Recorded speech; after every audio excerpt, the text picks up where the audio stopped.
ప్రభు శిష్యులు అనే ఈ శీర్షికను మనం ఈ దినపు వర్తమానంతో ముగించుకుందాం. అయితే ప్రభు శిష్యుల యొక్క ఈ క్రమంలో యోహాను గారు, పేతురు గారు వారిద్దరూ జంటగా ప్రయాణం చేసిన సందర్భాల దగ్గర నుంచి పేతురు గారు చెరసాల్లో నుంచి బయటకు వచ్చిన సందర్భం వరకు చెప్పుకుని ఆ మీదట మనం మరో శిష్యుని యొక్క జీవితాన్ని మళ్ళా పేతురు గారు తీసుకుంటే ఆయన వ్యక్తిత్వం మరలా అధ్యయనం చేసిన పునరావృతం అయినట్టు ఉంటుంది. కాబట్టి మరో శిష్యుని యొక్క వ్యక్తిత్వాన్ని చూద్దాం. ఈ దినాన్న అపోస్తల కార్యాల గ్రంథం 5వ అధ్యాయంలో వారు అపోస్తలులను దేవాలయం దగ్గర నుంచి పిలిపించారు. పిలిపించిన తరువాత వాళ్ళని సభ ఎదుట నిలబెట్టారు. వారు నిలబడిన తరువాత మేం బోధించొద్దని చెప్పాం కదా, ఈ హత్య మా మీదకి ఎందుకు తెస్తున్నారు అని చెప్పి వాళ్ళు అన్న తరువాత ప్రభు దూత గత రాత్రి వారితో చెప్పిన మాటను, ఆయన చెప్పిన మాటను వారు వీరికి కూడా చెప్పారు. ఆ జీవాన్ని గురించిన సంగతిని ఏం చెప్పారు వాళ్ళు అనంటే, మనుషులకు కాదు మేము దేవునికే లోబడవలనే కదా, మీరు మ్రానున వ్రేలాడవేసి సంహరించిన యేసును మన పితరుల దేవుడు లేపెను, ఇశ్రాయేలునకు మారుమనసు పాప క్షమాపణను దయచేయుటకై దేవుడు ఆయనను అధిపతినిగాను రక్షకునిగాను తన దక్షిణ హస్త బలము చేత హెచ్చించి ఉన్నాడు. మేమును దేవుడు తనకు విధేయులైన వారికి అనుగ్రహించిన పరిశుద్ధాత్మయు ఈ సంగతులకు సాక్షులమై ఉన్నామని చెప్పారు. ఇది ఆనాటి జీవాన్ని గురించినటువంటి ఆ జీవాన్ని గురించిన వాస్తవాన్ని వాళ్ళు చెప్పారు. అంటే రక్షణ అనేది కేవలం ప్రభు ద్వారా మాత్రమే సాధ్యమని, మీరు ఎవరిని తండ్రి అని ఆరాధిస్తూ వస్తున్నారో ఆ దేవుడే ఆయన మరణంలో నుంచి లేపాడని, నిన్ను ఆయన రక్షకునిగా నియమించాడని, ఆయన అధిపతిగా నియమించాడని, ఆయన ద్వారానే ఇశ్రాయేలునకు మారుమనసు వస్తుందని, పాప క్షమాపణ దయచేయబడుతుందని చెప్పాడు. పడిన ప్రతి వ్యక్తి పాప క్షమాపణ పొందుతాడు అనే విషయం, ఈ జీవాన్ని గురించిన సత్యాన్ని చెప్పారు. చెప్పినప్పుడు వాళ్ళు తట్టుకోలేకపోయినారు. తట్టుకోలేక అత్యాగ్రహం తెచ్చుకున్నారని రాస్తుంది. చాలా కోపం వచ్చింది. ఆగ్రహమే సామాన్యం కాదనుకుంటే అత్యాగ్రహం అంటే దాని యొక్క తీవ్రత ఎంత అని చెప్పడానికి వల్ల కాదు కదా. సరిగ్గా అప్పుడు వారి అత్యాగ్రహం వీళ్ళని చంపేయాలి అనే ఉద్దేశంలోకి వచ్చేశారు. సభవారందరూ ఈ అపోస్తలులను చంపేయాలి అనే ఆలోచనకు వచ్చారు. నేను మీతో ఒక మాట చెప్తాను. ప్రభు లోకంలో ఉన్న శ్రేష్ఠుల్ని ఘనుల్ని కూడా తన శిష్యులను కాపాడడం కోసం వాడుకోగలిగిన సమర్థుడు ఆయన. మర్చిపోద్దు. ఇక్కడ రాస్తాడు, ఆ సమయంలో 34వ వచనంలో, సమస్త ప్రజల వలన ఘనతనొందినవాడును ధర్మశాస్త్రోపదేశకుడు అయిన గమలీయేలను ఒక పరిసయ్యుడు మహాసభలో లేచి, ఈయన పేరు గమలీయేలు, ధర్మశాస్త్రోపదేశకుడు, పరిసయ్యుడు, సమస్త ప్రజల వలన ఘనతనొందినవాడు, ప్రజలందరి దృష్టిలో ఘనత పొందినవాడైన ఒక వ్యక్తి లేచి నిలబడ్డాడు. ఆ మహాసభలో ఆయన కూడా ఒక వ్యక్తి అన్నమాట. ఆ సభలో ఉన్నటువంటి పెద్దల్లో ఆయన ఒకడు అయి ఉంటాడు. అందరి చేత ఘనత పొందినవాడు. సద్దూకైలు ప్రధాన యాజకుడు కలిసి చేసిన ఈ కుతంత్రం దగ్గర ఒక పరిసయ్య జాతికి చెందినటువంటి వ్యక్తి, ధర్మశాస్త్రం ఎరిగినవాడు లేచి నిలబడ్డాడు.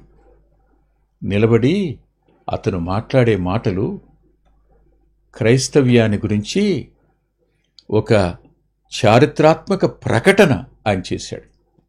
ఇది అద్భుతం, వాస్తవం కూడా. దేవుడు ఇలాంటి వారిని వాడుకుంటాడని పాత నిబంధన గ్రంథంలో కూడా వ్రాయబడింది. ఆయన తన ఇష్టాన్ని నెరవేర్చడానికి, తన శిష్యులను కాపాడడానికి ఇలాంటి వారిని వాడుకుంటాడు. తన చిత్తం నెరవేర్చడం కోసం ఇలాంటి వారిని వాడుకున్న సందర్భాలున్నాయి. ఉదాహరణకు మీకు నేను అపోస్తల కార్యాల గ్రంథంలో గమలీయేలు కనపడితే, ఎస్తేరు గ్రంథం మొదటి అధ్యాయంలో మెముకాను కనపడతాడు. మెముకాను వస్తి రాజును నిరాకరించినప్పుడు లేచి నిలబడి అంటాడు, రాణియే రాజును లెక్క చేయకుండా మాట విన్నప్పుడు ఈ రాజ్యంలో ఉన్నటువంటి ఏ స్త్రీ కూడా తన పురుషుని లెక్క చేయదు అంటాడు. అది ఎస్తేరు రాణి కావడానికి, దేవుని చిత్తం నెరవేర్చబడడానికి అతని మాట ఉపయోగపడింది. అంటే ప్రభువు ఇలాంటి వారిని కూడా తన ప్రజల యొక్క క్షేమం కోసం, తన చిత్తం నెరవేర్చడం కోసం వాడుకుంటాడు అనడానికి ఇది రుజువు. చెరసాల దగ్గర ప్రభు దూతను పంపినవాడు ఆయన. మహాసభ ఎదుట ఒక వ్యక్తిని లేపి నిలబెట్టుకుని మాట్లాడించుకున్నవాడు కూడా ఆయన. ఇతగాడు లేచి నిలబడతాడు ఈయన, ఈ గమలీయేలు. ఈ గమలీయేలు మాట మనకు పౌలు గారి రాతలో కనపడుతుంటుంది. నేను గమలీయేలు పాదముల యొద్ద చదువుకున్నాను అంటాడు.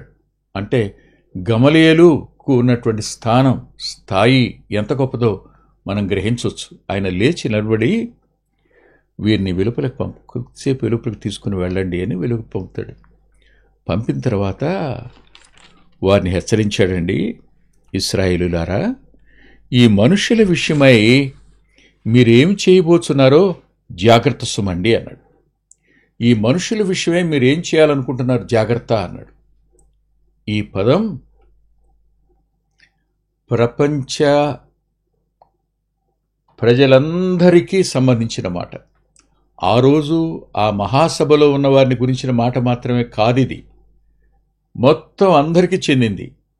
దేవుని శిష్యుల విషయంలో, నీకు మారు మనసు రక్షణ గురించి ప్రకటించేవారి విషయంలో, ప్రభు ద్వారా రక్షణ పొందే అవకాశం ఉందని చెప్పేవారి విషయంలో, ఎవరైనా వారికి విరోధంగా చేయాలి అనుకున్న వారందరి కోసం ఆయన హెచ్చరిస్తున్న హెచ్చరిక ఇది. మీరు ఏం చేయబడుతున్నారో జాగ్రత్త సుమా అన్నాడు. ఎందుకు జాగ్రత్త అన్నాడు? జాగ్రత్త అన్నప్పుడు ప్రమాదం ఉంది అని అర్థం. జాగ్రత్త అంటే మీరు నష్టపోయే అవకాశం వస్తుంది, మీరు నష్టపోతారు తప్పకుండా. మీరు చేసే పని ఏమిటో మీరు ఆలోచన లేకుండా చేస్తున్నారు అని వారిని గట్టిగా హెచ్చరించినట్టు అనిపిస్తూ ఆయన 2 ఉదాహరణలు చెప్పాడు. మొదటి ఉదాహరణ చూడండి, 36వ వచనంలో అంటాడు, ఈ దినములకు మునుపు, అంటే ప్రభు శిలువ మరణ పునరుద్ధానాలకి ముందు తూదా లేచి తనకు గొప్పవాడనని చెప్పుకొనెను. ఇంచుమించు 400 మంది మనుషులు వారితో కలుసుకున్నారు. 400 మంది. వాడు చంపబడ్డాడు, వానికి లోబడిన వారందరూ చెదిరి వ్యర్థులైపోయారు అన్నాడు.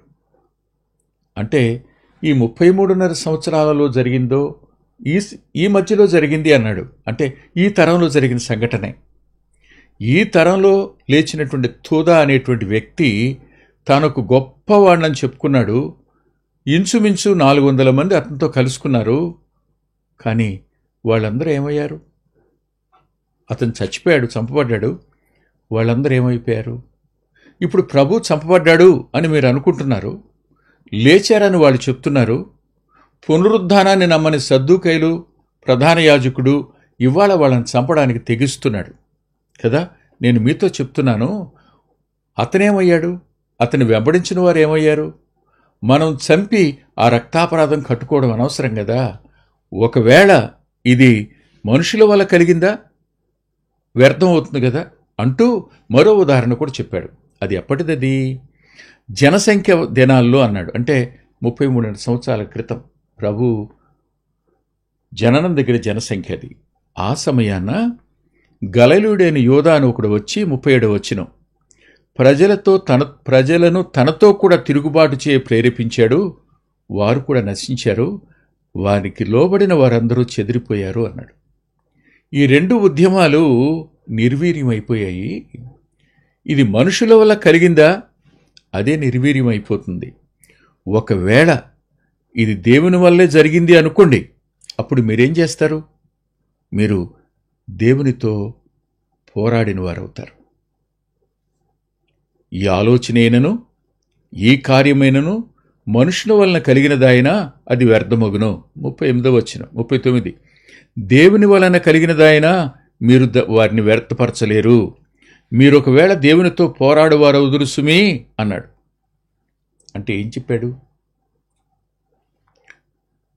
వీరు ప్రకటిస్తున్నటువంటి క్రైస్తవ్యం ఉందే, అది మనుషుల వల్ల కలిగితే కొద్ది కాలానికి ఉండదు. తూదా ఉన్నాడా? యోధా ఉన్నాడా? అతను అనుసరించిన వారు ఉన్నారా? అది మనుషుల ప్రేరణ వల్ల, మనుషుల వల్ల కలిగింది. అది సర్వనాశనం అయిపోయింది కదా. కానీ దేవుని వల్ల కలిగితే మీరు దాన్ని వ్యర్థపరచలేరు. మీరు దేవునితో పోరాడిన వారు అవుతారు సుమా అంటూ వాళ్ళని హెచ్చరించాడు. ఎన్నో రాజ్యాలు, ఎన్నో వాళ్ళందరూ క్రైస్తవ్యాన్ని సర్వనాశనం చేయాలని ప్రయత్నం చేశారు. ఆ రాజ్యాలు ఇప్పుడు లేవు, ఆ రాజులు లేరు. క్రైస్తవ్యం మాత్రం బ్రతికే ఉంది. క్రైస్తవ్యం రకరకాలుగా ప్రమాణాలు తగ్గిపోయి దేవుని నామానికి అవమానకరంగా మారిన సందర్భాలు ఉంటే ఉండొచ్చు, కానీ శేషం మాత్రం ఎల్లప్పుడూ నిలిచి ఉంటుంది. శేషం ఎల్లప్పుడూ జీవాన్ని ప్రకటిస్తూనే ఉంటుంది. శేషం ఎల్లప్పుడూ దేవునికి మహిమకరంగానే ఉంటుంది. మీరే ఆలోచించండి ఒకసారి. ఈ హెచ్చరిక చేసిన తరువాత ఏం జరిగింది చూడండి ఒకసారి. కాబట్టి ఈ మనుషుల జోలికి పోక వారిని విడిచిపెట్టండి అన్నాడు. 40వ వచనంలో వారు అతని మాటకు సమర్థించారన్నాడు. అంటే గమలీయేలు మాటకు వారు సమ్మతించారు, కాదనలేకపోయినారు. అంటే ఎదురాడజాలని విధంగా అతని నోట ఆ మాటలు ఉంచింది ప్రభువే. జ్ఞానే కావచ్చు, కానీ సమయోచితంగా లేచి ఆ మాటలు చెప్పడం అనేది సమయోచితమైన మాట. అది యెహోవా వశం కదా. సరిగ్గా గమలీయులను ఆయన వాడుకు వినియోగించుకున్నాడు తన పాత్రగా. అప్పుడు వారు సమ్మతించారు, కానీ వారి శరీరం మాత్రం ఊరుకోలేదు. శరీరం కొట్టేట్టుగా చేసింది. బోధింపకూడదని ఆజ్ఞాపించి, అపోస్తలులను కొట్టి ఆజ్ఞాపించి విడుదల చేసింది. కానీ రాయబడిన మాట ఏమిటో తెలుసా? అంతమంది ముందు దెబ్బలు తిన్నవారు బయటికి వెడుతూ ఆ నామం కోసం అవమానం పొందడానికి పాత్రులని ఎంచబడినందున వారు సంతోషించుతూ మహాసభ ఎదుటి నుంచి వెళ్ళిపోయారని రాశాడు. అంటే హింసింపబడినప్పుడు, అవమానపడినప్పుడు అది తమ భాగ్యంగా ఎంచుకుంటారు. దేవుని కోసం అవమానించబడడం అనేది నిజంగా దేవుని పిల్లలకు ఇవ్వబడిన భాగ్యం. అది వారి ముఖాల సంతోషం చూసి పాపం సభవారు ఏమైపోయి ఉంటారో కదూ. నీరో కూడా ఆ ఎరీనాలో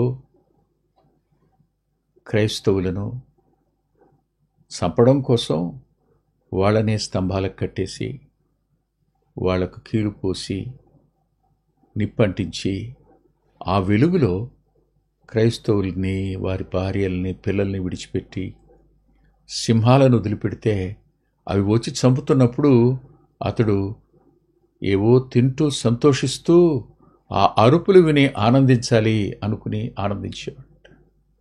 అందరూ చచ్చిపోయారు అనుకున్నప్పుడు రాత్రి చాలా జాములయ్యాక కాగడ తీసుకుని తన వారిని వెంట పెట్టుకుని వెళ్ళి వారి ముఖాలు చూస్తూ ఉండేవాడట.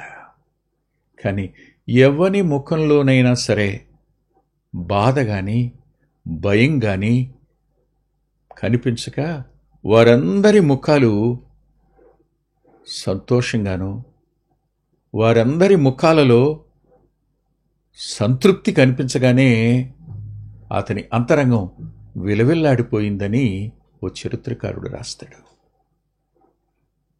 విడిపించబడ్డారు శిష్యులు, ప్రభు శిష్యులు, కానీ సంతోషిస్తూ వెళ్ళారు. ఆలోచించండి, లోకం మతం తిరగబడిన ప్రతిసారి ఖచ్చితంగా శేషం దేవుని పిల్లలైన వారు, నిజంగా శిష్యులైన వారు ఆ అవమానాన్ని ఆనందించేవారుగా ఉంటారు. నేను మతం అంటున్నాను కాదు, కేవలం ఏ మతమైనా కానీ క్రైస్తవ్యంలో సహితం ఇదే పరిస్థితి ఉంది. చరిత్రలో రోమా సార్వత్రిక సంఘం వారు ప్రొటెస్టాంట్స్ని హింసించారు. ప్రొటెస్టాంట్స్లో నుంచి మెన్నో సైమన్స్ వెలుపలకు వచ్చాడు. బాప్తిస్మాని గురించినటువంటి బోధ తీసుకుని వచ్చాడు. వారిని అన్నా బ్యాప్టిస్టులు అన్నారు. అటు రోమా సార్వత్రిక సంఘం వారు, ప్రొటెస్టెంట్ వారు ఈ అన్నా బ్యాప్టిస్టులు హింసించారు. ప్రత్యక్షతలో ఎదుగుతున్న వారందరికీ ప్రత్యక్షతలో ఆగిపోయిన వారు శత్రువులుగా మారే ప్రమాదం ఉంది. అది నేటికి కొనసాగుతూనే ఉంది. మిగిలింది వచ్చే వారం చెప్పుకుందాం. ప్రార్థన చేసుకుందాం. ప్రేమ కలిగిన తండ్రి, కృప కలిగిన దేవా, కొద్ది మాటలు చెప్పుకోవడానికి కృప చూపించారు. ఇది మంచిగా రికార్డ్ అవ్వడానికి సాయం చేశారని నమ్మి స్తుతిస్తూ మీ చేతులకు అప్పగించుకుంటూ బలపరచుమని యేసుక్రీస్తు ప్రభువారి పేరిట ప్రార్థిస్తున్నాం తండ్రి. ఆమేన్. ప్రభుచిత్తమైతే ఆదివారం ఉదయం 9:30 గంటలకు లైవ్లో కలుసుకుందాం.